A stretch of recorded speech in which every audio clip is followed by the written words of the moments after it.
601. Humahataw, humahagupit, lumalatay na komentaryo sa Himpapawid. 2x2. Walang takot sa paghimay sa masalimuot na isyu ng bayan. 2x2. Humahataw na mga balita at impormasyon. 2x2. Ating damhin, ating lasapin ang hagupit na 2x2.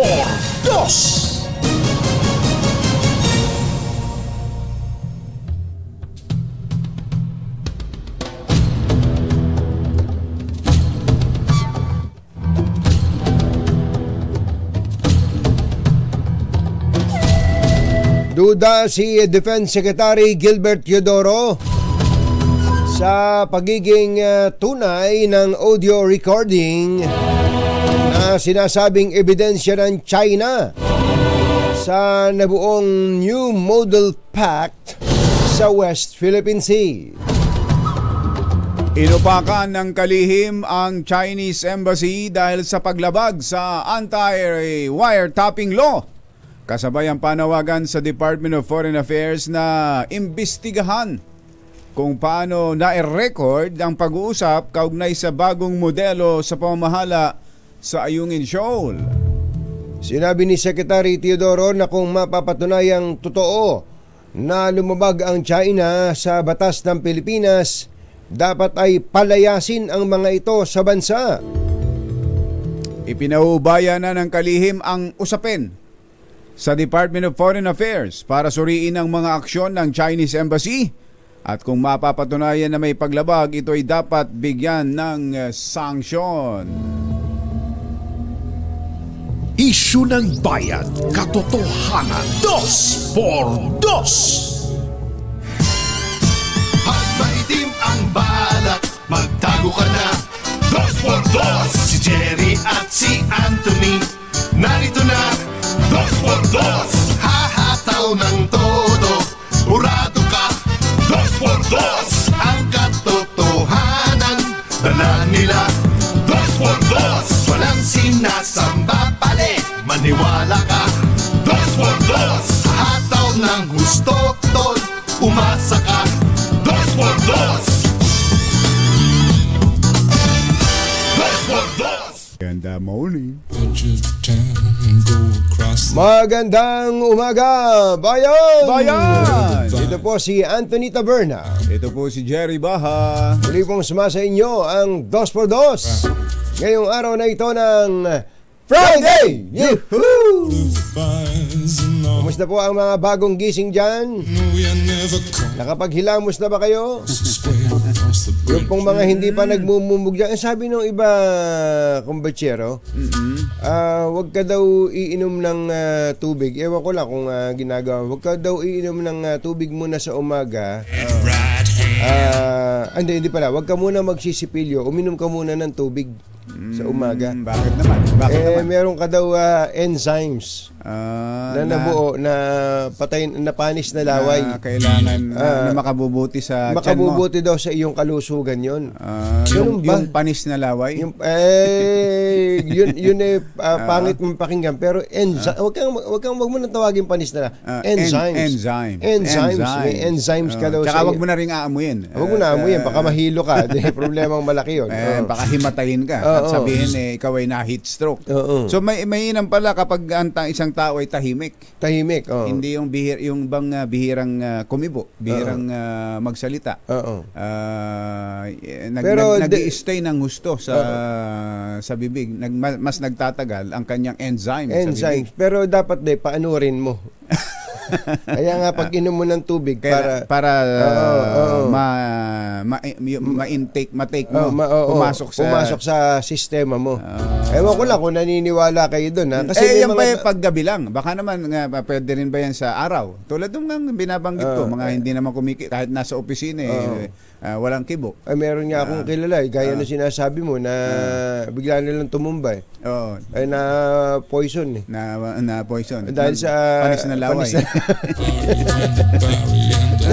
Pero ito, maganda raw po talaga yung umiinom ng warm water. Paggising ng umaga. Warm water. Warm water. Napaka-importante daw po yan at yan ay makatutulong din sa ating digestive system. Kaya kung meron pa po kayong mga tanong, maaari po kayong tumawag dito po sa ating studio. Meron tayong hotline. Pwede rin po kayong lumiham sa ating sa Correo. Sa Correo. Sa 887. It's Quezon City. Kumusta po kayo mga kababayan? Matindi tong sagot ni Secretary Gibo Teodoro ha. Kagaya nung ating linya kahapon. Yun mismo yung linya ni Secretary Teodoro. Kung totoong may ganitong recording na parang kumbatsero para ipamarali mayabang pa ng China na meron silang ganitong recording, it is tantamount to admission of an offense. Ayun, Kasi yun alam nilang meron tayong batas sa wiretapping At malamang sila rin meron yan. Oo, meron din. Isipin mo may nag-uusap tapos ire-record mo nang walang pahintulot. Maliban kung may pahintulot. Oo, pwede 'yun. Pero kahit nga halimbawa tayong dalawa nag-uusap tapos inire-record ko yung usapan natin sa telepono. Magagalit ka kapag nalaman mong ganun. Tulad nung kilala kong isa. Meron akong nag-away. Nung malaman na ine-record pala yung usapan nila. Totoo. Kaya kung po kasi siya privacy po siya. Lalo kung usapan ng dalawang tao sa telepono, hindi ka dapat nakikinig niya. Kaya nga nagugulat ako kung batsero ngayon sa social media na para bagang natutuwa pa yung mga tao kapag kami mga napapanood na may naglabas ng ganitong recording. Pambihira kayo, hindi nyo ba naiisip ang implikasyon nun? Na ikaw habang nakikipag-usap ka sa anak mo o sa asawa mo o kung kanino man, may sa jowa mo o sa jowa mo o sa kabit mo o sa betka mo na may nagre-record sa iyo at isang araw na lang halimbawa payapa ang buhay nyo tapos merong nag-record sa iyo 10 years ago, 20 years ago biglang inilabas ngayon yung conversation nagkataong yan pala anibersaryo kung bachero kahapon ba? Kailan ba yan? Kailan ba yung wiretapping? Yung issue ng kay Garci na yan? Kung ang isipin mo yung paglalabas natin. Yung paglabas natin, that was June 5. June 5. Pero nung mangyari talaga, yung recording, mga ganitong panahon. Kasi election election. Ano mo? Garci! Ano siya? Yung dagdag. Hindi naiisip niyo po ba kaya po tayo may batas sa wiretapping. Kaya may anti-wiretapping law. Kaya lang, kumbatsero, ang anti-wiretapping law naman, dapat siguro i-review na ng Kongreso yan Dahil napakaluma na pong batas yan ano ba pangalan naman?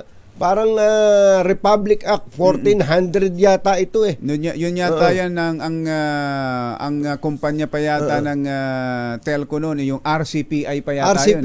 Nung magawa yung batas na yan. Ganun kaluma na mga kababayan. So actually hindi lang po yung phone conversation, pati po yung usapan lang ninyong dalawa. Halimbawa, nag-uusap kayong dalawa tapos hindi mo sinabi sa kanyang inire-record mo siya. Biglang nag-iwan ka ng tape recorder dyan o kaya meron kang bugging device. Kung po yun intrusion po sa privacy po ninyo yun Ang katunayan ng bawal yun, hindi ho tinatagap sa korte yan. Tama. Inadmissible in court ho yan. Kahit na halimbawa, sinabi pa ni Dexter na I killed so many people. Di ba? Kahit sabihin pa, tapos may recording. Wala po yun. Walang magiging visa yun. Inadmissible in evidence, yan pong ganyang wiretapping unless meron pong court order, meron pong permission from the court. Ang isang government authority, law enforcement agency, nagawin yun. Ganun po yung wiretapping. Pero ako kung batsero, ayaw kong iwanan yung punto na may mga natutuwa na, uy, ito, lumabas to. Higi nga, mga kababayan, sa inyo mangyari. Sa inyo gawin.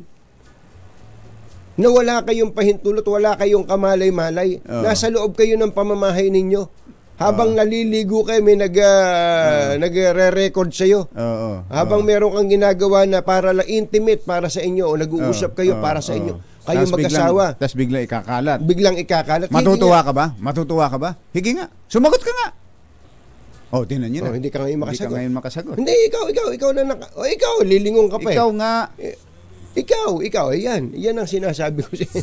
Yan. Kaya po yung galit nitong si Secretary Gilbert Teodoro, of course, hindi niya ina-admit na totoo yun. Sabi nga niya, duda siya kung totoo yun. Pero kung totoo yan... May lumalabas pa nga ngayon na baka yun AI lang. Pero ako, kumbatsero, dapat ilabas nila, payagan nila, pahintulutan nilang magsalita itong si Vice Admiral Alberto Carlos. Lalo at birthday ngayon ni General Jonard Carlos. Kahapon yan. Kahapon. Diba? General Carlos. General Westcom Commander General Glenn Carlos. Hindi. Ano ba? Alberto. Loko na. Kayo po yung magsalita dito. Magsalita. Totoo bang nagkausap kayo? Totoo bang, at paano ba kayo nagkausap kung totoo ngang nagkausap kayo? At ano ang laman ng inyong pinag-usapan? Totoo ba itong inilalabas na ito ng China? Na content ng inyong usapan? Pero at the end of the day, assuming nga na totoo assuming nga na totoo pa lahat ng conversation na yan, kumbatsero ito ba ay tama? Malay mo naman, meron lang nagmamagaling. Ba, totoo nga. Nagmamagaling lang pala nagpa-practice lang pala na English niya si General Carlos. Ini-record mo. And it has become binding sa gobyerno ng Pilipinas. Isyu ng bayan, katotohanan, 2x2. Let's move and get it on. Pero tingnan niyo ang ginagawa ng China. Tayo ngayon ang gulong-gulo. Gulong-gulo tayo. Yan mismo ang kanilang objective. At maniniwala ka, ako nalulungkot nga ako. May mga ibang mga journalist nga na nababasa ko na taas-taas ng ating paghanga. Pero ngayon linya pa ng China yung tinutunto. Nakakalungkot. Kaya nga yung parang ang style ay divide and conquer. Nagtatagumpay ang China doon. Nagtatagumpay sila. Tayo nag-aaway, tayo nagpaparatangan ngayon. Nagpaparatangan. Ikaw pro-China ka Ikaw pro-US ka naman Hindi ba? Ganon na. Tayo na. US ito proxy war to yun. Ay, nako, buti na lang at kanina na-interview uli nitong si Kuya Angelo Palmones at ang NIA administrator. Nag-uusap kami ni Bailon ngayon na magbe-birthday sa Lunes. Bailon ngayon. Sabi niya, ano itatawag sa bigas na ibebenta ng NIA kung hindi NFA rice yun? NIA rice. NIA rice. NIA rice. Kung bagong kono, bagong giling yung palay, magiging bigas, ano tatawag doon? Gillian rice. Dahil si Administrator Loris Gillian. Eddie Gillian. Natutuwa tayo. Medyo excited tayo dyan para especially sa ating mga magsasaka. Approve, 29 basta asahan namin yan, 29 pesos per kilo. Per kilo, bagong ane. Bagong ane, kumbatsero. Asahan yan. Pero ang mukhang hindi magiging alumpihit ngayon at mukhang hindi mapagkakatulog, ang mga Duterte, tinan mo naman tong ginawa na naman ng DOJ na to. Nababasa niyo po ba? Ayan DOJ. Ito, doon sa mga hindi sa radyo lang nakakapanood, nakakapakinig, DOJ studying PH re-entry to ICC. Di ba? Legal options. Yan po yung... Parang siguro yung makakabasa niya, nangaano ka bayaw! Nangaano ka Sinabi na nga ng Pangulong Marcos na wala silang... ang ICC walang jurisdiction sa atin Sino ba nagsabi niyan? At ano ba ang kanyang sinabi? Hanapin ko. Pakinggan po ninyo at hanapin ko lang. babasahin ni Kumbatsero ang nakasulat sa page 2. Sundan sa pahina 2. Nakalagay. Page 2 sa pahina 2 ng pahayagang Philippine Daily Inquirer na siyang naglabas nitong balitang ito na ang Department of Justice daw po ay pinag-aaralan ang pala pangalan. Pagpasok muling pagsanib ng Pilipinas sa ICC. Ano po ba yung ICC? Yan hindi po ang ice cream yan. Yan po ang International Criminal Court na kinasusuklaman ng ilang tao. Ito pong nagsasalita, ulitin natin, ay batang-bata. Si Assistant Justice Secretary Jose Dominic Clavano IV. At inihahanda na nga daw po itong legal brief. Would be an objective statement or an analysis of the pros and cons of its option. Bakit daw po? Why? But why? To guide President Marcos para gabayan si Pangulong BBM on how he will move, kung paano siya kikilos. So yan daw po ay kapag inilabas na ng ICC ang arrest warrant, if ever, sabi niya, dapat ready din ang Pangulo sa kanyang mga options. Bakit? Trabaho naman talaga ng DOJ yon na magbigay ng Solgen at ng Chief Legal Advisor na magbigay ng tamang payo sa Pangulo. At linawin ho natin, hindi naman ang binabanggit nila, binibigyan nila ng pag-aaral na para pumasok talaga, bumalik talaga ang Pilipinas sa pagiging miyembro ng ICC. Kaya nga sabi, preparing all legal options. Inihahanda ang lahat ng mga legal na mga daan, including kabilang returning to the Rome Statute, ang pagbabalik dito nga po sa ICC. Itong ICC. So hindi definite, pero isa yun sa mga options. Sabi nga niya from A to Z ang option. Kailangan nung pag-aralan daw yung mga pros and cons ng lahat kung ano man ang magiging action ng pamahalaan natin. Pero sa totoo lang, Kumbatsero, ito didiretsuhin ko na itong si Asek Clavano, Rodel Clavano, si Asek Clavano, Jose Dominic Clavano. Tingin ko po parang sinabuyan yun ng gasolina yung siga parang nananakot ka nangaano ka yan na nga yung dating nun. Nangaano ka pwede mo na sabihin yung ibang option, pero nung binanggit mo pa yung isang option, yung returning to ICC or re-entering the ICC, para namang sinasabi mo, sige, subukan yung magganyan-ganyan. Ganyan-ganyan kayo, manggulo-gulo kayo. Parang gano'n ang gusto niya sabihin reading between the lines, sige, mag-destabilization kayo. At ito gagawin namin. Parang gano'n pero nagpaliwanag naman dyan. Nagpaliwanag ba? Sige, si Assistant Secretary Clavano. Kaya ang sabi niya, once the ICC warrants of arrest, if ever are issued, kapag ang aresto, ang mandamiento de arresto, kung sakali ay ilabas na, then sino bang din ito? Kulungan. Then he will know what the legalities are. Malalaman na niya ang mga legalidad, his options, ang kanyang mga opsyon, and the president's remedies, at ang mga remedyo ng Pangulo. Kumbaga inilatag lang ni Asek Clavano yung lahat ng sides. Kung sakasakali daw na maglabas na ng ICC. Bakit ba napag-uusapan ngayon? Bakit? Ang arrest warrant ng ICC. Bakit ba? Di ba? Yan ang inilutang ni Senator Antonio Trillanes, ang tagapagsalita ng ICC, spokesman ng ICC, na anytime ay ilalabas na ang arrest warrant.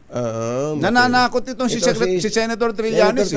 Tapos kinargahan pa nito si Clavano. Ano kayo pambira kayo. Pero abangan po natin ang susunod na kabanata dito.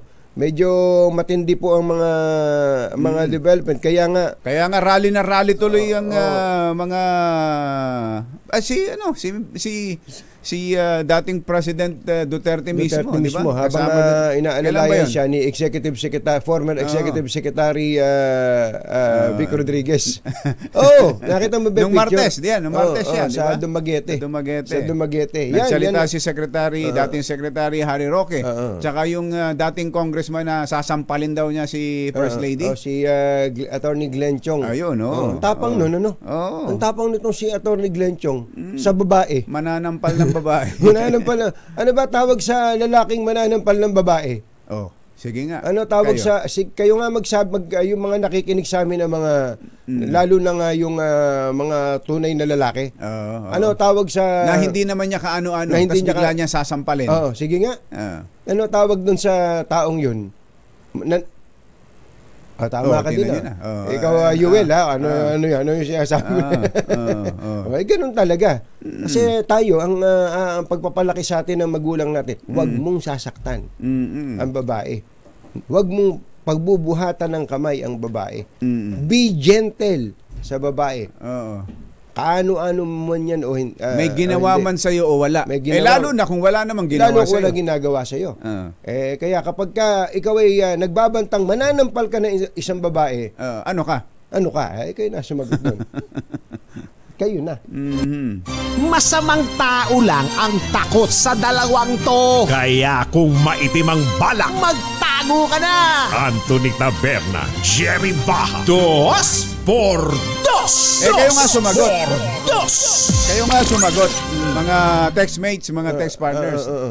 Kung kayo ang tatanungin, dapat ba tayo talagang bumalik ulit sa pagiging miyembro ng ICC?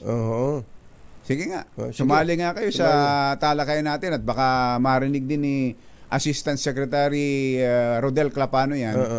Hindi, Calabano. Saka hindi Rodel. Ano ba yan? Napapaigtad siguro si Rodel. Si Rodel Clapano journalist reporter ng Philippine Star yan. Ganun ba? Rodel Clapano.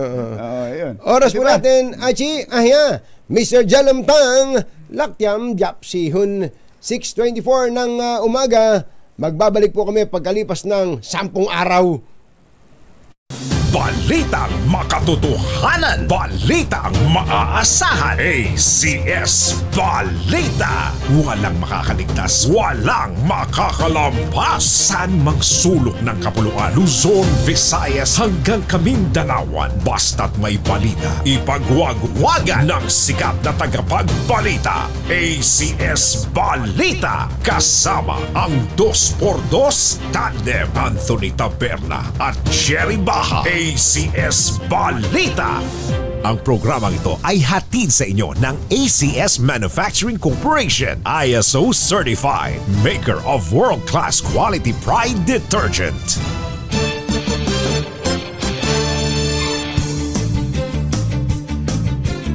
Araw po ngayon ng Huwebes, May 9, 2024. Sa ulo ng ating ACS Balita, Makati City nakuhang finalist sa Climate Change Challenge.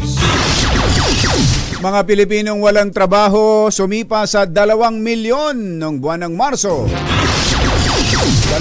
aktibong general mula sa Mindanao sangkot umano sa kudita laban kay Pangulong Bongbong Marcos. Bagong Pilipinas, palalakasin ng alyansa ng Lakas CMD at Partido Federal ng Pilipinas. Libong claimants ng tig 1 milyong piso sumugod sa tanggapan ng BSP sa Maynila. At halos 7 milyong pisong halaga ng shabu natagpuan sa ilalim ng tulay. Aba, hindi na pulis ngayon ha. Hindi na pulis, shabu na ang natagpuan sa ilalim ng tulay sa Noveleta, Cavite. Magandang umaga, Luzon, Visayas at Mindanao. Good morning, Philippines. Hello, world. Kami po ang inyong mga tagapagbalita. Ito po si Jerry Baha. Ito po naman si Anthony Taberna. At ito ang ACS Balita. ACS Good News. Unahin natin ang ACS Good News. Isa po ang Makati City sa mga finalist sa One Planet City Challenge o OPCC 2023-2024 ng Worldwide Fund for Nature na kumikilala sa pagsisikap at inisyatiba ng mga LGU sa buong mundo laban sa pagbabago ng klima. Makakasama ng Makati City bilang finalist ang Baguio City at Tagum City. Ayon sa Worldwide Fund for Nature, dating kilala bilang Earth Hour City Challenge, halos 900 na lungsod ang lumahok sa OPCC sa loob lang ng higit 10 taon. Binibigyan ng parangal sa kompetisyon ng mga proactive climate initiative ng mga lungsod sa buong mundo. Gayon din ang kanilang commitment sa sustainable urban development mula ng ilunsad ito noong 2011. Samantala, lumundag sa 3.9% ang unemployment rate sa bansa noong buwan ng Marso. Ayon sa Philippine Statistics Authority, katumbas ito ng 2 milyong Pinoy na jobless o walang trabaho mula sa 1.8 million noong Pebrero. Bulto ng nawalan ng trabaho ay sa sektor ng agrikultura at sa forestry, ganon din sa transportation at construction. Sinabi ni National Statistician Dennis Mapa, resulta ang mataas na unemployment rate ng mababang production ng pagkain dahil sa El Nino. Alas 6:35 ng umaga, mayong aga mga pinalangga, bugtaw na kamo, gising na. Ating Susan Yulo Ramos, gising-gising na. Kumusta na ba mga inasal natin sa Bacolod? Uy, sarap yan. Ay, talaga. Iba ang inasal ng Bacolod. Iba inasal talaga ng Bacolod. Iba talaga yung original eh. Ibinunyag ni dating Senador Antonio Trillanes na may 2 aktibong general sa PNP na sangkot sa coup plot laban kay Pangulong Bongbong Marcos. Sinabi ni Trillanes sa DZRH, base umano sa kanyang source, ay nakatalaga sa Mindanao ang 2 opisyal na malapit kay dating Pangulong Rodrigo Duterte. Bukod pa ito sa mga retired general na ginawang taga-recruit ng mga sundalo at pulis para sumama sa pagpapatalsik kay Pangulong Bongbong Marcos. Alas 6:35 ang ating oras. Maya pa ba kay Kongan mga kabalen? Gising na ba kayo? Nagsanib puwersa ang Partido Federal ng Pilipinas ni Pangulong Bongbong Marcos at lakas CMD ng kanyang sanpit na si House Speaker Martin Romualdez. Ayon kay Pangulong Marcos, significant movement ang pagbuo ng alyansa ng 2 partido na makatutulong para sa bagong Pilipinas. What we have conceptualized is what really began in the previous campaign and the previous election, and we are encouraged. Lumakas ang loob natin dahil ang isinisigaw natin nung kampanya ay ang pagkakaisa, unity. Kaya't binuo natin yung tinatawag nga naman na unity team. And ito naman, nakita naman natin na tanggap ng taong bayan ang ating mensahe tungkol sa pagkakaisa. Ayun, si Pangulong Bongbong Marcos ng Partido Federal ng Pilipinas. Sino bang nagsimula nitong Partido Federal? Sino bang mga kasama Federal dito ng Pangulo? Sila Governor Tamayo. Sila Federal. Alam nito? Ito si Tom Lanchon. Si Kernel. Ayos nung binubuo pa yung Partido Federal, sabi ko, ano ba yan? Mga nasisira na ba yan? Ayan na. Buo na. At nagkaroon na sila ng alyansa sa lakas CMD na pinumunuan ni Speaker Romualdez at ang President Emeritus niyan ay si dating Pangulong Gloria Macapagal-Arroyo. So bati-bati na ba sila Pangulong Gloria Macapagal-Arroyo sa Speaker? Ganun na mangyayari. Sa ambush interview, sinabi ni Speaker na maraming ikukonsidera ang liderato ng alyansa sa kwalifikasyon ng pipiliin nilang kandidato. Maglalagay daw sila ng common senatorial candidates at local candidates, ang Partido Federal at ang lakas CMD para sa eleksyon sa 2025. Alas 6:38 na umaga, doon po sa mga nagtatanong kung saan sila magkakapera. Saan ba? Kung nandyan po kayo sa Barangay Pandayan, St. Francis Subdivision, May Kawayan, Bulacan. St. Francis Subdivision? Sa May Kawayan, Bulacan. Sa May Kawayan. Sumigaw kayo ng Sherwin, nasaan ka? Andiyan lang po si Sherwin sa palipaligid. Iparamdam nyo sa kanya na nakikinig at nanonood kayo sa DZRH. Sa 2x2 po ngayong oras na ito. Sumugod na higit 1,000 individual sa tanggapan ng Bangko Sentral sa Malate, Maynila upang kolektahin ang kanilang tig 1 milyong piso. Ang tindi niyan, ano? Napanood ko nga yan kahapon. Mario Joseph. Yung palang naiipon sa Luneta kahapon, sila pala yun. Nadaanan mo kahapon na umaga. Papunta ng Bangko Sentral pala yan. Oo.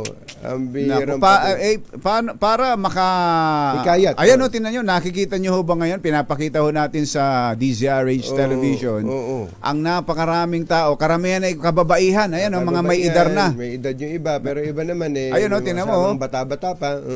Para mapaniwala sila na may perang para sa kanila at nandyan lang sa Bangko Sentral. Ito yung leader ewan ko ba? Ba't ganon? At ano nagiging action ng gobyerno natin sa ganyan? Ito, maliwanag na may naloko dito Malamang gumastos pa yung mga yan. Baka gumastos sila para makapunta rito. Yung iba, galing pa ng Ilocos pero ang tanong doon kung Bachero, yun lang ba ang gastos? Ayun na nga. Mayroon ba silang binayaran para maging miyembro niyan? Membership fee. Kaya alangan namang bigyan ka 1 milyon nang wala ka man ng kailangan yung parang scam sa mga online. Diba? Mananalo ka ng 1 milyon pero kailangan mong magbigay ng 30,000 padala mo rito para maging para mag-qualify ka. Kaya nga. Ito, tinan nyo, napaniwala na meron daw nakatagong kung ilang trilyon, ilang daang trilyon piso na ipamamahagi daw. Para daw yon sa mga mamayang Pilipino na hanggang ngayon ay hindi ipinamumudmud ng pamahalaan. Mariano Kaindo. Ay nako. Meron pa ba? May karugtong pa ba yan? Hindi na. Sinabi mo na. Ano pa babasahin natin dito? Ay nako. Magpapatuloy po tayo. Alas 6:40 ang ating oras. Naimbag na bigat kada kayo amin na po. Agreein kayo. Gising na. May shabu sa ilalim ng tulay. Mahigit po sa 6.9 million pesos na halaga ng shabu ang natagpuan sa ilalim ng tulay dyan po sa Noveleta, Cavite. Ayon sa Police Region 4A, nadiskubre ng 3 street sweeper ang isang pakete ng shabu sa ilalim ng Calero Bridge sa Barangay San Rafael 4. Agad nila itong iniulat sa pulisya at napag-alamang ito'y nagkakahalaga ng 6.9 million pesos. Mahigit 1 kilo ng shabu na laman ng isang na nakalagay sa isang plastic sachet. Alas 6:41 na ng umaga, Laktiam Shop Ithun. Achi, Mr. Jalomtang, tanghali na. Nagsaing ka na ba? Susunod! Tito Boy! Nako, ito daw mga doktor na isinasangkot sa prescription for sale ay re-rest back sa mga nag-aakusa sa kanila. Magko-kontra-demanda. Magde-demanda. At update kay Pastor Apollo Quibuloy sa mga nagtatanong ng update kung sumuko na o nahuli na. Yan at iba pang mga nagbabagang balita sa pagpapatuloy ng ACS Balita 6:42. This time check is brought to you by Puluan ACS Balita. ACS Balita. Ang programang ito ay hatid sa inyo ng ACS Manufacturing Corporation, ISO certified, maker ng world-class quality Pride detergent. Hi. Maganda morning! Ano ba araw today, kumbachero? Today is Laundry Day Friday. Yuhu! At pag Laundry Day Friday, all you need is Pride washing machine detergent. Napatay ko pala. May triple stain away formula kaya tanggal ang makapit, matikit, malupit na damit mantsa kaya easy ang labada. Kaya pala mula noon hanggang ngayon, all you need is Pride. All you need is Pride. ACS. Kasama ang 2x2 tandem Anthony Taberna at Jerry Baja. ACS Balita. Engineer Tony Nanggel, 12 minutes bago ang alas 7 na umaga. Magsasampa ng kaso ang controversial na pharmaceutical firm na Belkens Pharma Incorporated laban sa mga nag-akusa sa kanila kaugnay ng prescription for sale. Ayon kay Attorney Des Perles, Legal Counsel at tagapagsalita ng Belkens, inihanda na nila ang mga dokumento para sa pagsasampa ng cyber libel case laban sa mga malisyosong post sa internet. Giit ni Attorney Des, lubhang apektado na ang mga doktor ukol sa usapin ng multi-level marketing o MLM. 5 sa 19 na armas na nakapangalan kay Pastor Apollo Kibuloy ng Kingdom of Jesus Christ ang isinuko ng kampo nito sa PNP Region 11. Kasunod ito ng pagpapawalang bisa ng PNP sa license to own and possess firearms ni Kibuloy dahil sa pagtatago sa mga kinakaharap na kasong child abuse, sexual assault, trafficking, exploitation, and discrimination. Kaya kinakantsawan ng iba si General Marbil mahina daw maghanap ng wanted Hindi makita? Oo. Hindi, mahirap talagang maghanap pagka magaling magtago. At kung maraming resources, yung nagtatago. Di ba at maraming pwedeng magtago. Maraming pwedeng magtago. Ganun talaga. Wag naman kayong masyadong mainit kay General Marbil. May mga nagsasabi ba, si General Marbil ba yung nagtangay-tangay kay Pangulo dun sa Litagtag? Tapos sinabi-sabi nila na ganun kadami yung shabu doon. Yung shabu. Tapos hindi naman pala.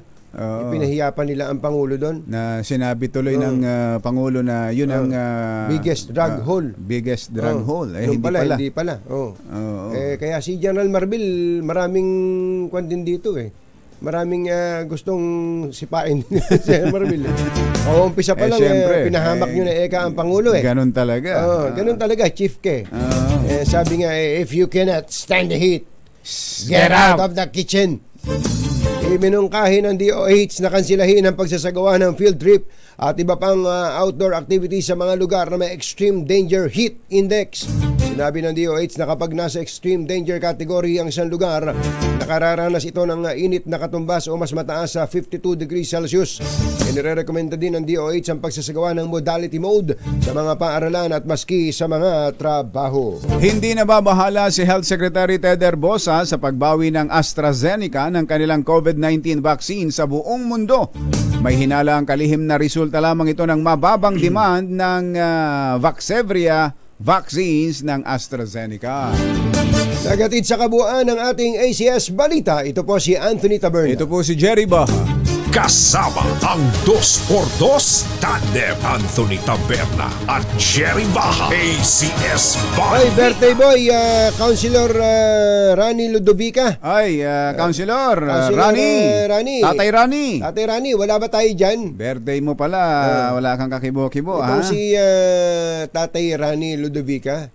Itong gusto kong mabigyan ng pwesto sa gobyerno, yung pagdating sa enforcement. Ang tindi nitong taon to, barangay chairman po ito dati, tapos naging konsihal. Tumayo lang yan na kahit hindi magsalita, katatakutan mo Mukhang kailangan po natin yun yung ganong klase ng tao na hindi naman siguro yung authority niya.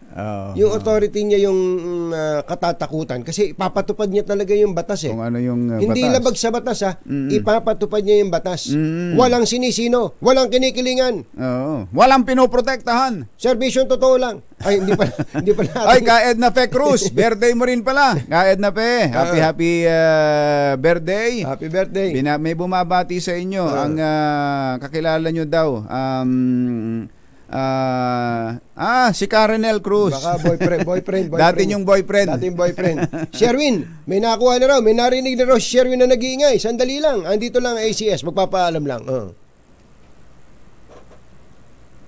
Balitang makatotohanan, balitang maaasahan. ACS Balita.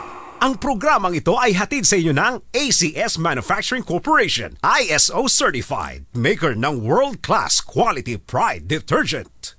Cash at mas pinalawak pa ang pamimigay ng ating papremyo. Ito ang DZRH Mas Malakas promo kung saan pag naabutan namin kayong malakasang nakikinig o nanonood sa DZRH ay mananalo ka ng instant 1,000 pesos at may kasama pang grocery bag ng DZRH. So ano pang hinihintay ninyo? Tutok na sa nangunguna kauna-unahang radyo sa buong Pilipinas, DZRH.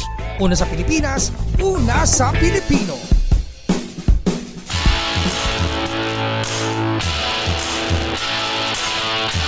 Ang tanong, meron na kayang nahuli si Agent X44 na talaga namang totoong nakikinig sa DCRH, ha? Yung totoong nakikinig, yung mararamdaman mo talaga nakikinig. Diyan po sa St. Francis Subdivision, Megawayan, Bulacan. Ang layo pala na narating mo. RH6, Sherwin Alparo, go, go, go! Jerry, dito sa Posh Subdivision na St. Francis Subdivision dito sa Barangay Pandayan sa Megawayan, Bulacan. Talagang ramdam mo na payapa. Pero pagdating sa bahay nito, ang ingay-ingay ng radyo. Yan, no? Pero mo, nakatutok sa DZRH itong si Nanay Amelia Talakop. Yan, si Mami Amelia. Yan, Mami Amelia, asan yung radyo? Ayun yung kanyang radyo. Yan, no, Anthony Jerry, na talagang walang pahinga. Itong radyo ni Nanay Amelia talagang tutok na tutok. Ay, dito kayo may brief doon nakikita. May nakasampay. May nakasampay. May nakasampay. May kulay puti. Palagi kami nakatutok sa DZRH. Opo. Kasi alam nga ng mga taga-Cabiao, itong si Nanay Amelia taga-Cabiao. Taga-Cabiao na ba siya? Opo, Sir Anthony. Aba, ilog. Santa Rita, Cabiao, Nueva Ecija. Santa Rita, ilog lang pala pagitan natin. San Antonio na. Opo. Oo nga po. Kilala to si Anthony Jerry, kilala to si Nanay Amelia na Bebe dyan sa Cabiao. Si Bebe. Si Bebe ng Cabiao dahil ang kanyang kuya, alam mo sa kinikwento ni Ate Amelia kanina, silang magkuya at mga kapatid niyang iba pinalaki sa pakikinig ng radyo. Anong pinakikinggan nila simula bata? Oo. Ay, ano po, natatandaan ko si Chadeli eh. Si Chadeli. Sa drama. Di ba yung pag-alas 3 sa ito, ang inyong Chadeli. Ayun, ang inyong Chadeli. Hanggang ngayon, itong umaga, alam mo pati nga mga anak niya nakukulta na daw sa pakikinig dahil pagkakas pa lang ng pagkagising pa rin sa umaga, isasaksak na tong radyo na walang pihitan. Wala nang ano yan. Wala nang pihitan. Wala nang pihitan. Nakapako. Pinutol na nila. Nakapako na sa DCRH. Matindi si Nanay Amelia. Opo, ganun nga po. Ayos. Ilang taon na po kayo, Nanay? 73. Aba, hindi halata. Hindi halata, 73. Hindi halata. Pero ang lakas pa. Oo. Naku, maraming salamat po. Maraming salamat sa... Ano po ba ang inyong pinagkakaabalahan araw-araw bukod sa pakikinig sa radyo?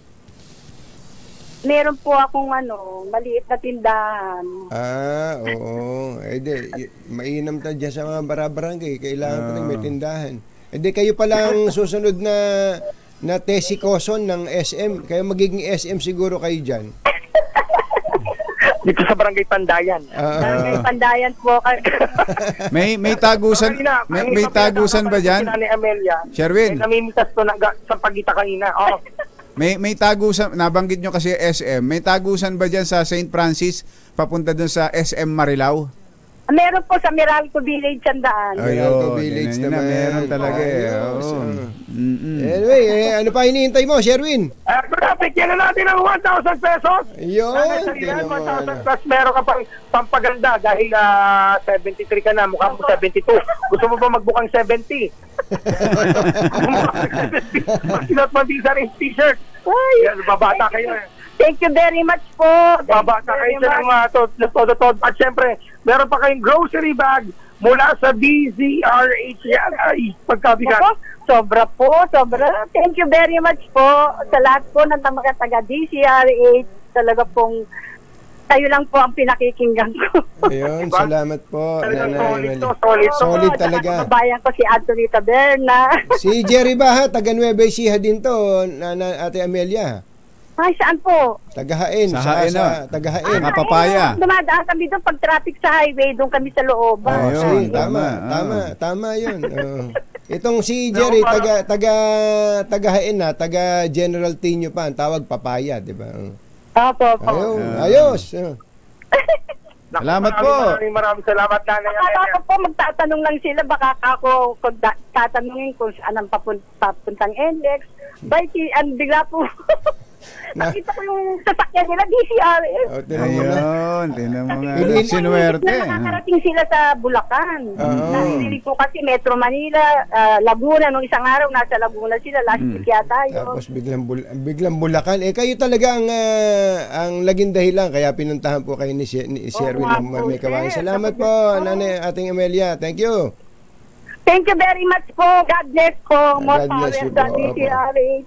Kaya naman sa mga nais manalo ng 1,000 pesos sa mutok lang sa DCRH, baka kayo nasusunod dating lucky winner kagaya ni Nanay Amelia sa lakop ng dito sa Barangay Pandayan sa May Kawayan, Bulacan. Ayos number 6, Sherwin Batal para tuloy-tuloy sa pagpabalita, tuloy-tuloy sa serbisyo. Sama-sama tayo, Filipino!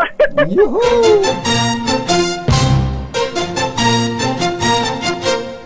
Katonying at ka-Jerry Anthony Taberna, Jerry Baha, ang samahang pinatibay na ng panahon. 2 por 2 2 por 2. Kauna-unahan sa Pilipinas. NBC Manila Broadcasting Company. DZRH, member, kapisanan ng mga broadcaster ng Pilipinas. Member KBP. Oras! Kapopoy, 6 na minuto na makalipas ang 7 ng umaga. Balitang bagong-bago, balitang dapat alam mo, balitang magdadagdag ng talino dahil bagong impormasyon, makibalita, unang-una sa DZRH. Pangunahing balita kasama ang 2x2 tandem nina Anthony Taberna at Jerry Baha. Araw po ngayon ng Huwebes, 9 ng Mayo 2024. Sa ulo ng ating mga paunahing balita,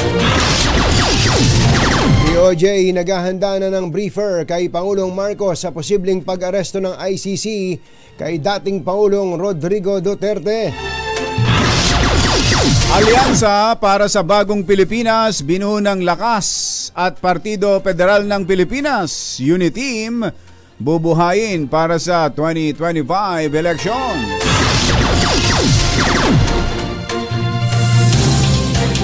Inilabas na audio recording ng China, posibleng peke. Ayon sa DND. Governor Dodo Mandanas ikinasal na sa abogada na halos 50 anyos na mas bata sa kanya. Tangkang pagpapuslit ng mahigit 50 milyong pisong halaga ng shabu mula Thailand na harang ng Bureau of Customs. At dalagita halos 2 taong niluray ng sariling ama sa Quezon City. Magandang umaga, Luzon, Visayas at Mindanao. Good morning, Philippines. Hello, world. Kami po ang inyong mga tagapagbalita. Ito po si Jerry Baha. Ito po naman si Anthony Taberna. At ito ang Pangunahing balita.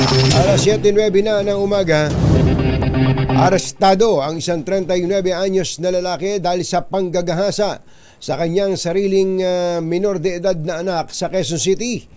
Inamin ng suspect na si alias J na halos araw-araw niyang hinahalay sa loob ng 2 taon ang anak tuwing nasa trabaho ang kanyang asawa. Kwento ng suspect, nagsimula ito nang mahuli niya ang kanyang bayaw na ginagahasa ang kanyang anak nung 12 anyos pa lamang ito.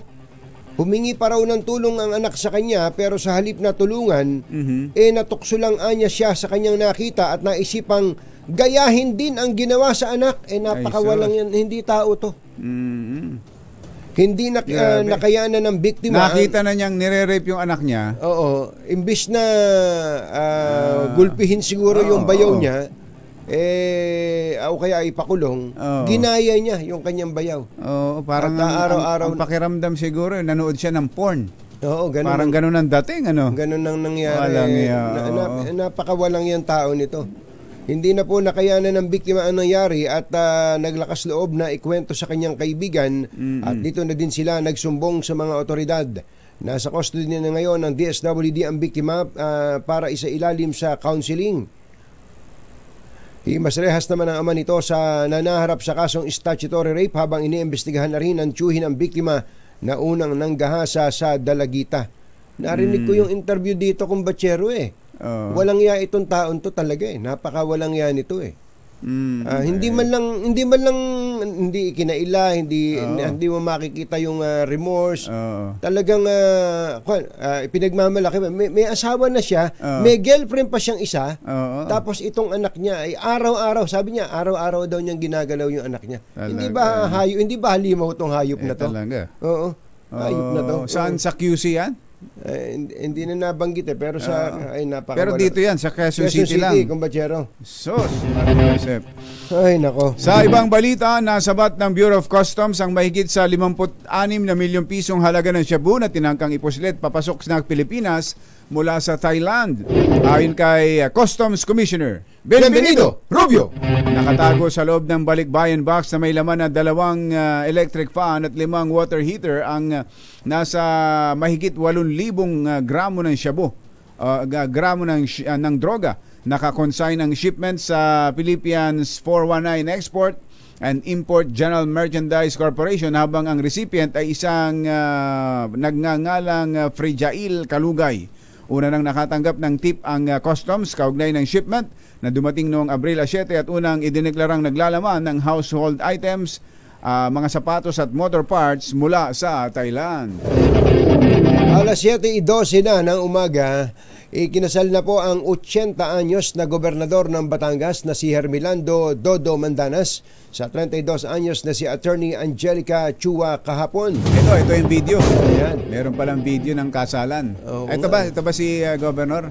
Ayan. Si BBM. Ninong pala si Presidente saka si First Lady. Pala Ayan. Pero ilan taon na si Governor? 80. Pero ang lakas pa, Malakas pa, kumbachero. Ayan, Kalabaw lang ang tumatanda. Ayan, puti ang buhok. Pero sa edad na 80, ang lakas niya. Matikas, kumbachero. So yung iba pag ganyang edad, 70 pa lang medyo hirap ng maglakad. Di ba? Tingnan natin. Tinas po ang belo. Ayan na po. You may now kiss your wife. Matindi naman kung makahalik na. Ay, sus, Mario Joseph. Umulit pa. Pambihira pa lang. Ay, tumatlo pa. Ibang klase pa lang humalik to si Governor. Ay, umapat pa. Umapat? Mario Joseph, Yan ang mga... sabi nga daw, tama ka. Kalabaw nga lang tumatanda. Pinatunayan ni Governor na batang-bata pa siya. Iba ka, Gob. Gob. Nagmumurang kamatis na siya. Hindi kaya, nagpaputi lang ng buhok yan si Governor Mandanas. At baka... Si Kampalin nandun, si former President Gloria Arroyo. Ninang baka din. ninang din. Yan yung 32 anyos na abogada na kanyang napangasawa. Iba to si Gob. Ginanap po ang kasal kahapon sa Basilica of the Immaculate Conception at ito ay naka-live streaming sa FB page ng Public Information Office ng Batangas. Ito po ang ikalawang beses na ikinasal si Mandanas matapos itong mabiyudo noong 2022 nang bawian ng buhay ang misis na si Kalusugan Party List Representative Regina Reyes Mandanas. Congratulations and best wishes. Governor Dodo Mandanas. Last termer si Governor So ngayon, ang magiging Mandanas si Attorney Angelica Chua Mandanas. Gano'n na. Alam na this. Siya ang tatakbo? Hindi ko lang, nahulaan ko lang. Baka lang, hindi natin alam. Baka naman may iba pang mga plano dyan. Alas 7:14 ang ating oras. Naghahanda ang Department of Justice ng briefer para kay Pangulong Bongbong Marcos sa posibleng pag-aresto ng International Criminal Court kay dating Pangulong Rodrigo Duterte at iba pa. Ayon kay Justice Spokesman Miko Clavano, kabilang din sa ilalatag nilang legal option sa Pangulo ang posibilidad na muling sumapi ang Pilipinas sa ICC. Sinabi ni Clavano na naghahanda ang DOJ sa lahat ng senaryo kaugnay ng isinasagawang investigasyon ng International Tribunal sa War on Drugs ng Duterte administration.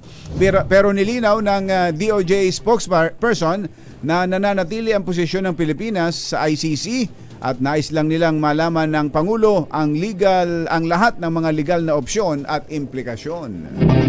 Alas 7:15 na ng umaga, matapos ang sanib puwersa ng Partido Federal ng Pilipinas at Lakas CMD, muling bubuhayin ng Pangulong Marcos ang unit team para sa 2025 elections.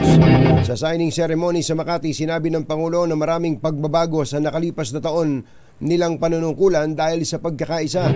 Nakita umano nila ang magandang resulta nito sa serbisyo publiko, kaya nais niyang buhayin ulit ang unit team para sa bagong Pilipinas.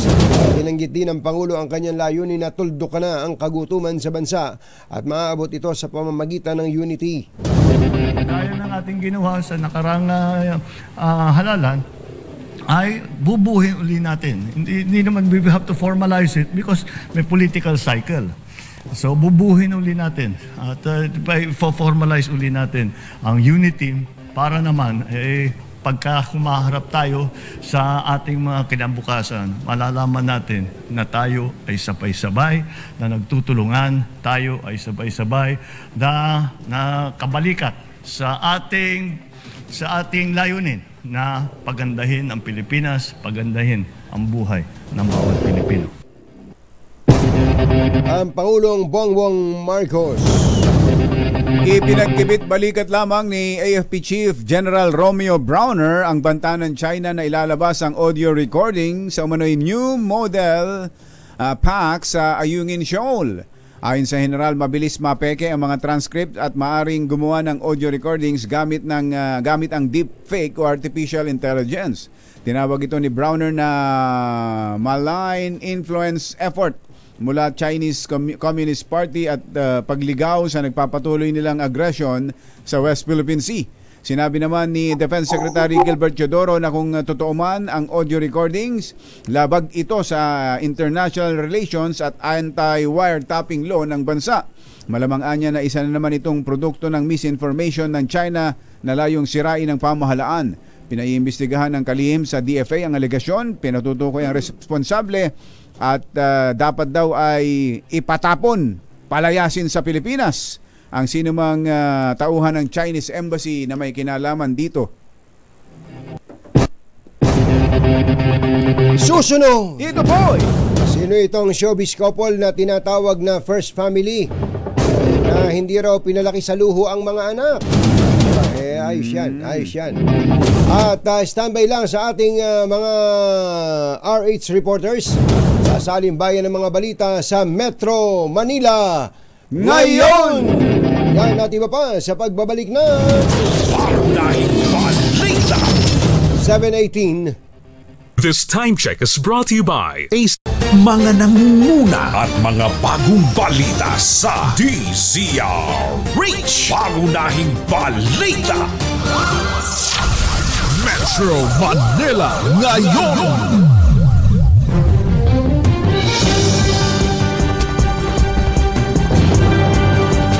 Alas 7:24 na ng umaga. Alamin natin naman ang nangyayari sa Metro Manila ngayon. Unahin natin si RH29. Meron daw pong isang driver na kakaloan lang ng pera, ninakawan sa loob ng van. 29, Boy Gonzales. Come in, boy! Anthony Jerry sa pool sa kuha ng CCTV ang ginawang pagnanakaw ng isang sawatan sa bag na isang diri-diri banda driver na may lamang pera sa Binondo, Manila. Sinangay na magnanakaw ang bag ng driver sa Yusenko Street, Binondo. Ayon kay Barangay 289 Kagawad Nelson T, nangyari ito bandang alas 4 ng hapon, naiwan ng di nakalak ang pinto ng delivery van, kaya nagkaroon na pagkakataon na natangay ng suspect ang 23,000 piso sa salaysay ng biktima sa barangay opisyal. Kaloloan lang niya ng kawawang driver, tinangay pa ng kawatan. Ang paalala ni Kagawad Nelson T sa publiko na mag-ingat, lalo na may mga gumagalang kawatan dyan sa Binondo, Maynila. Para sa kauna-una sa Pilipinas DZRH, ito si Boy Gonzales, tuloy-tuloy sa pagbabalita, tuloy-tuloy sa serbisyo, sama-sama tayo, Pilipinas. Hindi ba taga dyan yung malinaw ng CCTV Oo, may mga insidente kasi dyan sa area na yan CCTV katunying CCTV ng barangay yan, malinaw talaga yan hanggang doon sa buong area niya, hanggang dito sa may area ng malapit sa may Ongpin. At kaya pinag-ingat sila, may mga kuha din sila ng ginagawa mga pagtangay ng mga motorsiklo. May mga biktima rin kasi ng mga pagtangay ng mga motorsiklo dyan sa naturang lugar. Yun. Thank you. Balik sa'yo, Anthony at Jerry. Thank you, RH29, Boy Gonzales. Uy! Boss Eric Dimac.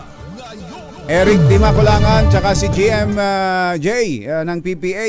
Kumbachero, magkasama raw silang nakatutok. Si GMJ ba nagpagupit na? Hindi ko alam. Ito si Eric, magaling magmotor ito eh. Si GMJ ba nagmumotor din? Bossing, Eric? Isama mo na. Meron silang binuksan ngayon yung kinukwento mo lagi, yung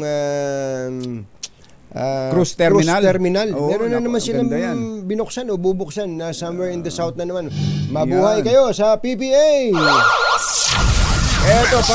Manila ngayon! Ay, doon sa mga nasa traffic dyan, sa mga nasa traffic dyan at board na sa traffic, eto meron daw abiso, baka daw lalo kayong maboard sa inyong pagkakaipit sa traffic dahil may dadaan na boring machine. Kaya pala nakaka-board talaga yan. May dadaan na boring machine. Saan ito? RH5 Val Gonzales. Gamin go. Val.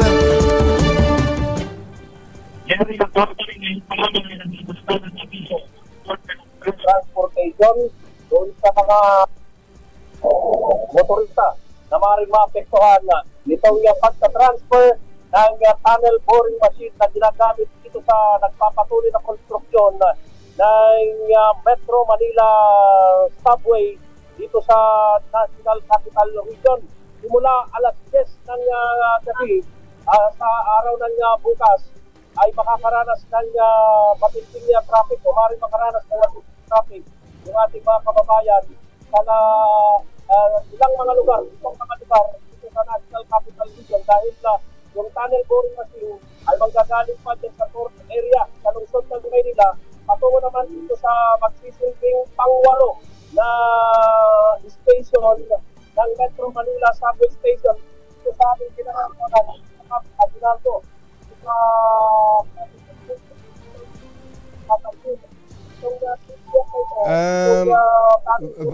Val, hindi ka masyado marinig, hindi maganda audio mo. Para sa nagpapatuloy na construction dito sa Tinaburyang. Val, balikan nga natin si Val. Kanina nagtunog lata nung bandang huli. Nabasag na. Oo. Balikan natin si Val Gonzales. Baka pwedeng yung lang muna, yung audio na lang muna. Tapos yung wag na idaan sa camera. Oo. Ayan, babalikan natin si Val Gonzales. Importante ito, lalo dun sa ating mga kababayan na maapektuhan po nitong paglilipat ng tunnel boring machine na to. Importante po yan. Lalo pa nga kung batsero at mukhang abot kamay na natin itong subway na yan. Tuloy-tuloy ang construction. Sa bakas, makakatikim na tayo ng subway. Hindi lang yung sandwich na subway. Totohanan na po ito. Ang dami na pong nahukay dyan. Lalo yung mga nandiyan sa Mindanao Avenue. Ito, alamin nga natin uli kung balikan natin si Val kung saan ba manggagaling at saan patungo itong nakaka-board na boring machine na to. RH5, balik na. Yes, Jerry at Anthony. Yun, better.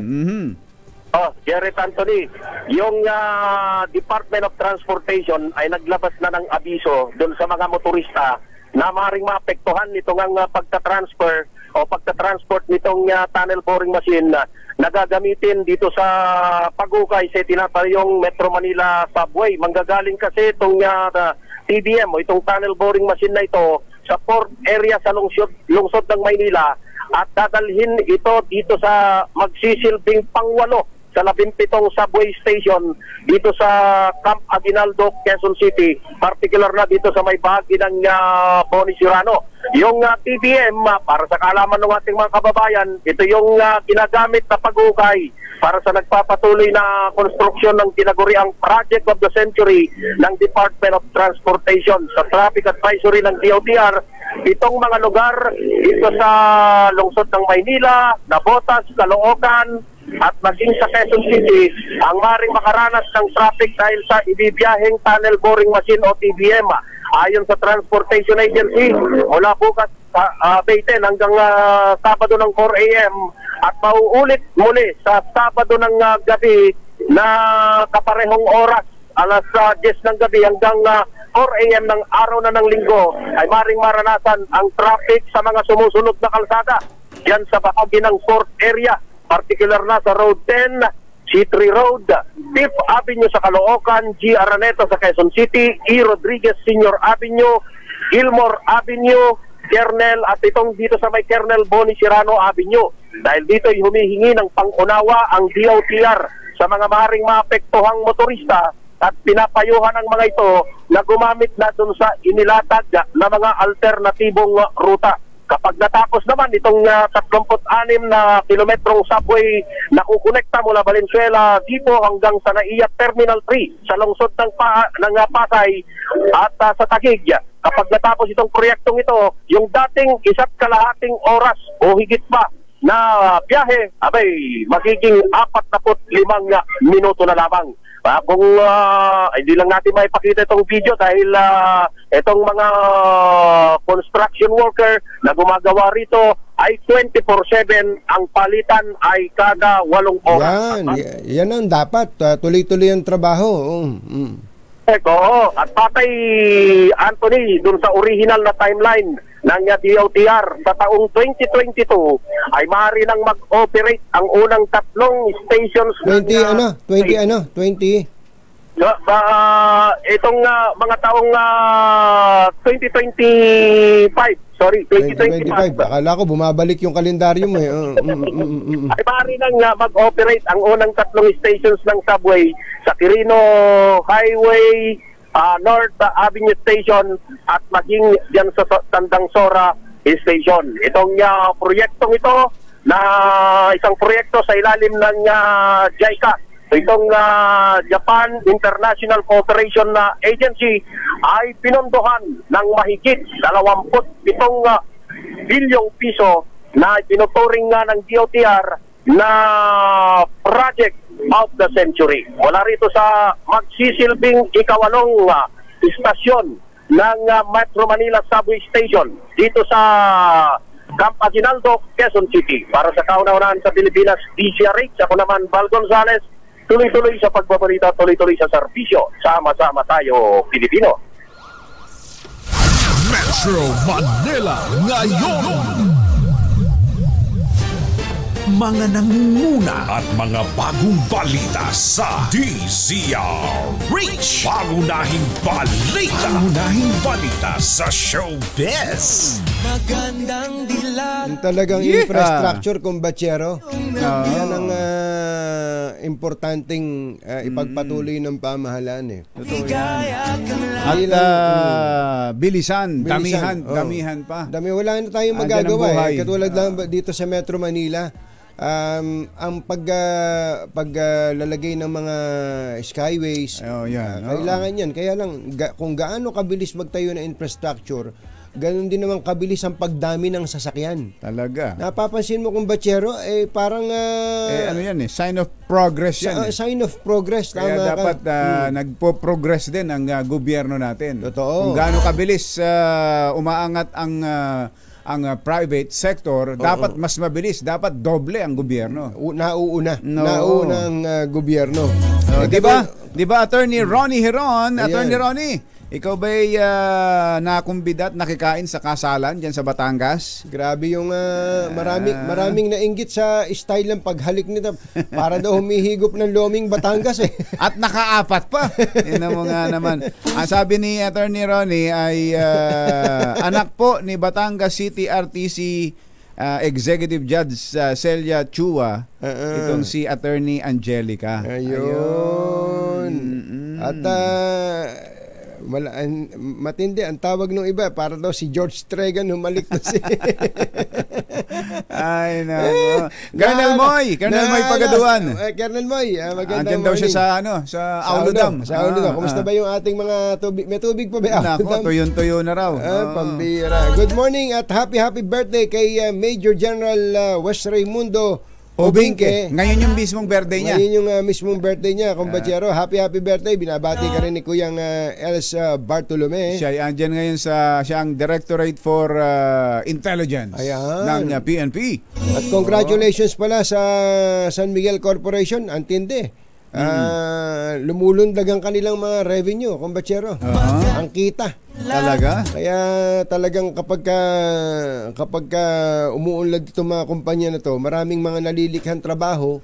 Actually, balikan natin yung infrastructure. Pag maraming infrastructure, ang daming may trabaho. Totoo yan. Yung anong rate ng trabaho na 3.9% ang unemployment rate natin. Mas mataas kaysa po ng Pebrero. Pero kung ikukumpara daw po ito sa unemployment rate nung nakaraang taon, same period, siyempre, depende kung paano mo siya titingnan, kumbatsero same period, yung pong unemployment rate natin this March versus March last year ay napakababa. Dahil 4.7% pala tayo nung March 2023. Kumbaga, same period last year. Walang problema. Basta yung mga may trabaho, mahalin natin yung trabaho natin. At yun namang walang kayod, pero tingin nyo, kaya mo namang magtrabaho, malakas ang katawan mo, hanap lang. Ayan. At yung mga nagpapatrabaho naman, magpasahod din naman kayo ng tama. Magpasahod ng tama. Wag aabusuhin ang mga manggagawa. Katulad nitong si Tita Morley. Laging kumakayod to. Laging nagtatrabaho. Kaya naman laging paldo. Laging paldo. Diba? Walang problema. Pagod na pagod ang balikat kabibilang ng pera. Si Tita Morley. Sumasakit ang balikat. Meron daw pong mag-asawa na kahanga-hanga ang pagpapalaki sa kanilang anak. Kahit na kaya namang ibigay ang luho, pero hindi nila pinalaki sa luho ang mga bata. Dapat talaga sino ba sila? Alamin niya natin ang balita mula kay showbiz legend, Morley Alinio. Magandang morning, Morley! Nawala si Morley. Sumweldo raw. Kumuha daw ng sweldo. Ayan. Naputol. May namimigay na itlog dito. Ito. Ay, ano inaabot mo kay Miss Apit? Itlog? Ganun Nilagang itlog. Nilagang itlog. Anthony Taberna at Jerry Baha, DZRH, pangunahing balita. Babalik po kami. This time check is... Balita tayo. Dahil sa reklamo ng dalawang babaeng dalaw sa New Bilibid Prison kaugnay sa pinatutupad na strip search, sinibak sa pwesto ang 7 correction officers upang bigyan daan ng ikinasang investigasyon ng Department of Justice. Nakatutok ang investigasyon ng DOJ kung paano isinagawa ng 7 correction officers ang strip search at kung may nilabag silang protocol sa pagsasagawa nito. Mahigpit na ipinatupad ni Bucor Chief Gregorio Katapang ang strip search sa lahat ng pasilidad nito at penal farm, kasunod na rin ang pagdami ng mga kontrabandong na ipapasok ng mga bumisita sa piitan, partikular ang illegal drugs.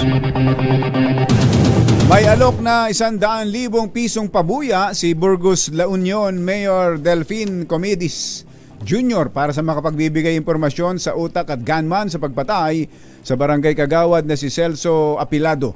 Ito ay kasunod na nangyaring pamamaril sa Kagawad noong nakaraang linggo sa barangay Upper Tumapok. Inilarawan ni Mayor Comedis si Apilado bilang isang mabuting tao at isang magaling na opisyal ng barangay. Arestado na ang third most wanted person sa Quezon City na harap sa kasong 72 bilang ng child abuse at rape. Kinilala ng Quezon City Police District Director si Brigadier General Rodrigo Maranan ang suspect na si Delfin Dulatre na nahuli sa Barangay Del Monte. Nakwelyuhan ang suspect base sa warrant of arrest sa paglabag sa batas 7610. Ayon kay Maranan, si Dulatre naharap sa 54 na bilang ng lascivious conduct, 11 bilang ng acts of lasciviousness at 7 bilang ng sexual assault. Manyakis itong hayop na to. Hindi, tin mo yung kaso, 54 counts ng lascivious conduct, 11 na acts of lasciviousness at 7 sexual assault. Ay, sus, buti nahuli na to at baka marami pang biktimahin to. Makakatakas kaya yan? Ando si General Maranan, ewan ko lang. General Maranan. At kung makatakas man yan, si Dexter, tawagin nyo si Dexter. Siya na bahala dyan. Sinuspende ng Office of the Ombudsman si Cebu City Mayor Michael Rama at 7 iba pang opisyal ng lungsod. Nagugat ang suspensyon sa reklamo ng 4 na empleyado ng City Assessor's Office na inilipat ng ibang ahensya at hindi rin pinasahod mula noong July 2023. Batay sa resolusyon na inilabas ni Ombudsman Samuel Martires, nakakita ng sapat na batayan upang suspindihin si Mayor Rama sa reklamong grave misconduct at conduct unbecoming of a public officer at conduct prejudicial to the best interest. Wala pang komento ang kampo ni Mayor Rama at hindi pa rin umano nila natatanggap ang kopya ng resolusyon mula sa Office of the Ombudsman. Nako. Kung 6 months na suspended yan, mag-e-election na. Ang filing ng Certificate of Candidacy, October na Di ba, kumbachero, sabay-sabay naman yan? Kung October, hindi siya mayor nun. Patay. Kang bata ka. Kaya yung mga LGU, yung mga ginagawa, yung mga mayor, mga governor, dapat yung ginagawa nyo, laging maingat. Talaga. Yung mayor kaya dyan na pinupuntir yan ni Senator Risa Ontiveros. Yung mayor ng Bamban? Ng Bamban, Tarlac. Ang pangalan ni Mayor Alice Guo.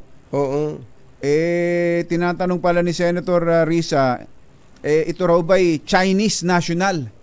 Bakit naman yan? Ba't magiging wala raw record Wala raw record sa na ipinanganak dito sa Pilipinas at wala rin kahit anong record para sa background kung saan nag-aral. Itong bigla na lang daw sumulpot diyan sa bayan na yan. Nakausap ba ni Senator Risa? Matatas mo magtagalog.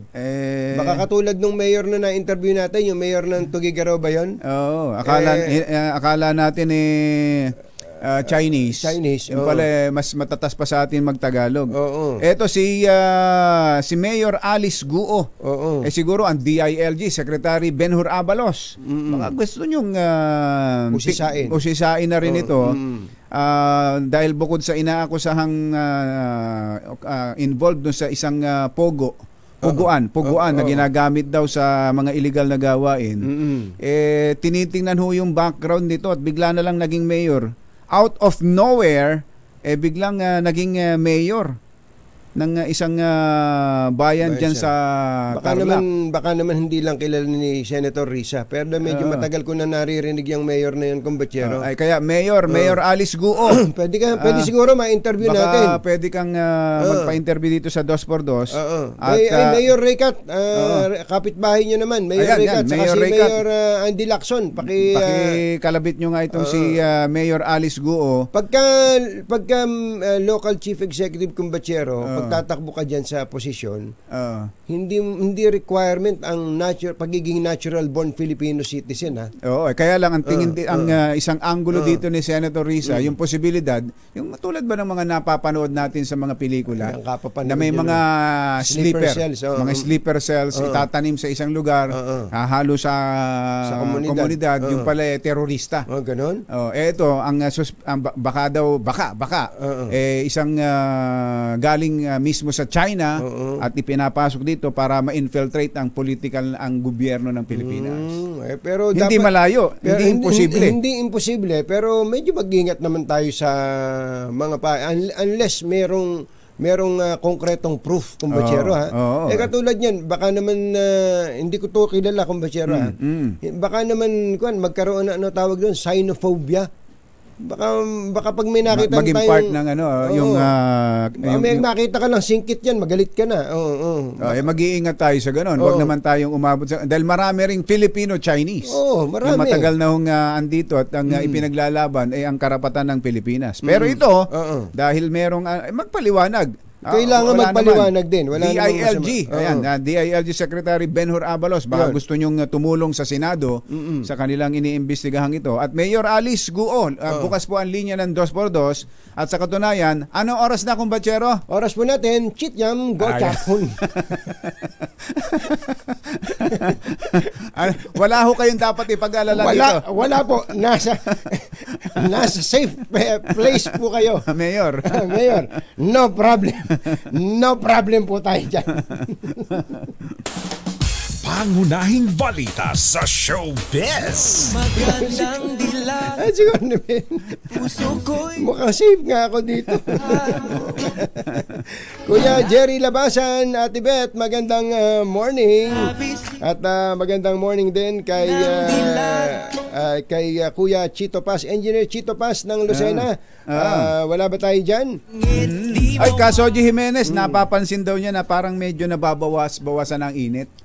Pagbangon daw niya sa umaga, alas 5, hindi na katulad ng dating sobrang init pa rin. Pero ngayon, okay na. Medyo nababawasan na. May hangin pa. Magandang morning din kay General Gilbert Sosa, ang chairman ng Data Center Incorporated under DBP. At si chairman, marami tayong chairman na tagapanood ngayon. Si Chairman Lo ng DBP. Magandang morning. Katulad nito, si Chairman Lo. Baka sabihin nyo, Chinese yan, no? Chinese. Huwag po tayo magkaroon ng ganung isipan. Kung porke Chinese, wag kong ganon. Wala namang ganon. Walang ganon. Pero kung merong proof, ebidensya, imbestigahan, papunteryahin natin. Ito, hindi ito Chinese. Si Sir Randy Sakay ng Philippine Heart Center. Kumusta ba? Maganda ba puso niyan? May award Ibang klase. May tumanggap ng award dahil sa kanyang pagtupad ng tungkulin bilang Department Manager 3 ng Ancillary Services Department dyan sa Philippine Heart Center. Ayun. Congratulations, Sir Randy. At happy birthday kay Doc Ferdy Lacson. Doc Ferdy Lacson, happy birthday po sa inyo. Sana po ay marami pa kayong ilong na magawa. Gumagawa ba ng ilong? Ay, gumagawa ng ilong yan. Kilala ni ating ni Morley Alinio. Si Doc Ferdy Lacson, happy birthday. At happy birthday din sa matriarka ng RCC Amazing Touch, hindi Amazing Words. RCC Amazing Touch, si Nanay Lydia de la Cruz. Nanay Lydia, happy birthday. Andito na si Morley. Tita Morley, maganda morning. Yes! Magandang morning, Luzon, Visayas at Mindanao. Kahit laking mayaman, kahit sabihin pang pinanganak na may gitong kutsara sa bibig, ang kambal na Atasia and Andres Mulak ay pinalaki pala ito ni Aga Mulak at Sherlyn Gonzales ng kanilang mga magulang nga na hindi ito spoiled and brat. Aba, during the time na nag-aaral nga itong si Atasia sa Nottingham Trent University dito sa United Kingdom, ay hindi ganun kalaki ang kanilang baon, habang itong si Andres naman ay nag-aaral naman sa, baliktad pala sila, si Andres ay nag-aaral sa United Kingdom at si Atasia ay nag-aaral sa Spain, ay hindi pala ito spoiled, hindi katulad ng mga bata na kung anong gusto ng mga anak ay ibinibigay ni Sherlyn at ni Aga. Marami nga ang nagulat at nagtaka, bakit naman ang liit pala ng binabaon ng dalawang bata. Pero ang paliwanag naman ng kampo nitong si Sherlyn at Aga, ayaw nilang maging spoiled ang kanilang anak. Kaya kung kumikita man o binibigyan man nila ng pera, ay hindi sobra-sobra. Kaya nagbunga ito ng maganda. Si Atasia at si Andres, kahit na lumaking mayaman, ay nagpapahalaga ito sa kanilang mga kinikita. actually mahilig mag-savings ang dalawang bata. Yun ang magandang maituro talaga ng magulang sa mga anak. Yung pagiging masinop at pagpapahalaga, yung alam nila yung value ng kanilang ng pera, ng pinaghirapan. Pinalaki ito ni Sherlyn at ni Aga. Hindi ba binibigyan ng pera? Pinagbabaon lang? Ano ba? Tupperware, ganon? Pinagbabaon to, tapos binibigyan yata na parang 100 pesos lang, ganon. Pambili ng sa malamig, ganon. Katumbas na ng pera natin. Ganon ang pagpapalaki ni Sherlyn at ni Aga. Kaya naman itong dalawang ito ay napakahusay na humawak ng pera at hindi mga gastador. Kaya tuwan-tuwa itong si Aga at si Sherlyn dahil nakapagpalaki sila ng kanilang mga anak. Nakakaiba sa mga kabataan ngayon na walang ginawa kundi magbarkada, mag-inom ng alak, maglustay. Talaga.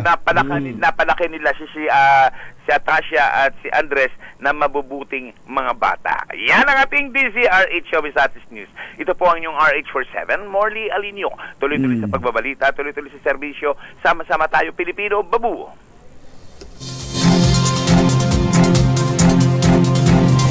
Sa sports, umariba ang Boston Celtics at Oklahoma City Thunder sa pagbubukas ng NBA Playoff Series. Nag-dribble si Jaylen Brown ng 32 points. Ikaw talaga, Giselle, kung ano ginagamit mong termino. Paano nakapag 32 points yung nag-dribble lang? Pwede ba na-shoot? Nag-shoot si Jaylen Brown ng 32 points para sa 120-95 pag-rapido ng Celtics sa Cleveland Cavaliers sa Game 1. Kumamada naman si Derrick White ng 25 points, kabilang ang 7 3-pointers para sa 1-0 lead ng Boston sa kanilang best of 7 series ng Cleveland.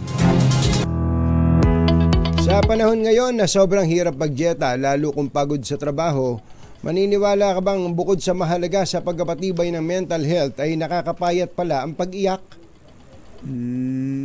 Sa pag-aaral ng grupo ni Dr. Nakakapayat daw yung pag-iyak. Kaya pala merong iba pinipilit umiyak.